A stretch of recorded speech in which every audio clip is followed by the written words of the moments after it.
कन्याकुमारी के Vivekananda rock memorial में PM Modi ध्यानरत हैं और दूसरी तरफ मोदी की अध्यात्म पर सियासत गरमाई हुई है। इस रिपोर्ट में देखिए। पीएम मोदी का ध्यान, विपक्ष का संग्राम। एक तरफ साधना, दूसरी तरफ सियासत। जिस वक्त देश में लोकसभा चुनाव के अंतिम चरण की वोटिंग हो रही होगी, उस वक्त पीएम मोदी ध्यान में लीन होंगे। लेकिन पीएम मोदी की साधना को लेकर विपक्ष हमलावर है। विपक्ष पीएम मोदी की साधना को आचार संहिता का उल्लंघन बता रहा है। विपक्षी गठबंधन ने प्रधानमंत्री की ध्यान साधना के मीडिया प्रसारण पर रोक लगाने के लिए चुनाव आयोग से शिकायत भी दर्ज कराई है। विपक्ष का कहना है कि मतदान के दिन पीएम मोदी की ध्यान साधना की तस्वीरें वोटर्स को प्रभावित कर सकती हैं। वहीं बीजेपी इसे चुनाव में हार के डर की बौखलाहट बता रही है।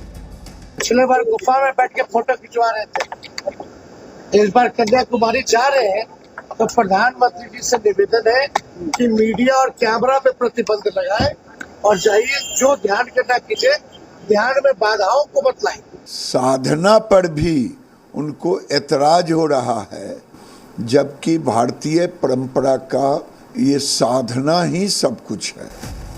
हालांकि किसी की साधना और ध्यान उसका व्यक्तिगत मामला और मौलिक अधिकार से जुड़ा है, मगर कन्याकुमारी के विवेकानंद रॉक मेमोरियल में प्रधानमंत्री के आध्यात्म कार्यक्रम पर विपक्षी गठबंधन के नेताओं की अलग अलग दलील है। वैसे आपको बता दें, ये पहला मौका नहीं है जब चुनाव प्रचार खत्म होने के बाद पीएम मोदी आध्यात्म अवकाश पर गए हैं। 2014 में अपने पहले लोकसभा चुनाव के आखिरी दौर में भी नरेंद्र मोदी प्रतापगढ़ के शिवाजी किले में ध्यान लगाने गए थे। उसके बाद 2019 लोकसभा चुनाव के अंत में भी वो केदारनाथ की रुद्र गुफा में 18 घंटे ध्यान में थे। और अब यानी 2024 का चुनाव प्रचार जब खत्म हो चुका है, तो पीएम कन्याकुमारी के विवेकानंद रॉक पर ध्यान लगाने वाले हैं।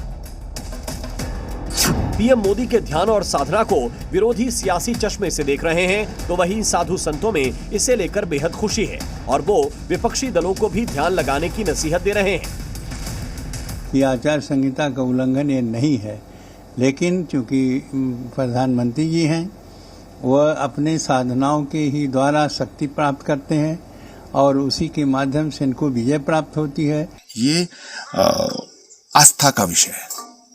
अब ये बात उनकी समझ में नहीं आएगी जिनकी आस्था वेटिकन में है। जाहिर है सबकी अपनी अपनी सोच है, अपने अपने तर्क और दलील, मगर इन तमाम बहस और विवादों से दूर प्रधानमंत्री मोदी स्वामी विवेकानंद की शरण में पहुंच चुके हैं। ब्यूरो रिपोर्ट, जी मीडिया। वहीं पीएम मोदी पर तेजस्वी यादव ने जुबानी हमला बोला है। कहा है कि पीएम को अपने 3 महबूबा महंगाई, गरीबी और बेरोजगारी से बहुत प्यार है। यही महबूबा उन्हें चुनाव हराएगी भी, जिस पर डिप्टी सीएम सम्राट चौधरी ने पलटवार किया। बोले, लालू प्रसाद ने 15 साल में कोई काम नहीं किया। 4 तारीख को रिजल्ट आएगा और फिर देश के प्रधानमंत्री नरेंद्र मोदी जी ही होंगे। और इस बार इंडिया की सरकार बनने जा रही है, हम 300 पार करने, और मोदी जी को उनकी 3 महबूबा जो है वो चुनाव हरवा, जिससे सबसे ज्यादा प्यार उन 3 महबूबाओं से करते हैं मोदी जी। पहली महबूबा है बेरोजगारी, दूसरी महबूबा गरीबी और तीसरी महबूबा महंगाई। ये तीनों महबूबा मोदी जी की चुनाव हरवा। स्वाभाविक है, लालू प्रसाद जी ने 15 साल में कोई काम तो किया नहीं, इसलिए लालू जी के भ्रष्टाचार के खिलाफ भारतीय जनता पार्टी पहले भी लड़ती रही है और आज भी लड़ेगी। आज चुनाव प्रचार खत्म हुए हैं। अब बिहार की 40 की 40 सीट नरेंद्र मोदी जी के नेतृत्व में बिहार की जनता देने वाली है। 4 तारीख को रिजल्ट आएगा और फिर देश के प्रधानमंत्री नरेंद्र मोदी जी होंगे। वहीं पीएम मोदी की साधना पर सवाल उठाने पर एनडीए के नेता ऐतराज जता रहे हैं। सुनिए क्या कह रहे हैं पूर्व मंत्री शहनवाज हुसैन और एलजेपी के राष्ट्रीय अध्यक्ष चिराग पासवान। प्रधानमंत्री साधना करें तब भी कांग्रेस को दिक्कत। कांग्रेस नहीं चाहती कि कोई सनातनी हिंदू धर्म का व्यक्ति अपने धर्म पर चले। प्रधानमंत्री अपने धर्म पर चल रहे हैं, उसमें भी कांग्रेस को ऐतराज है। क्या ममता से पूछ के करेंगे? ममता जी तो मीडिया अटेंशन पाने के लिए पैर में प्लास्टर बंधवा लेती हैं। इस बार उल्टा खेला हो गया ममता जी के साथ। प्रधानमंत्री जी के जाने को तो बना ही रही है।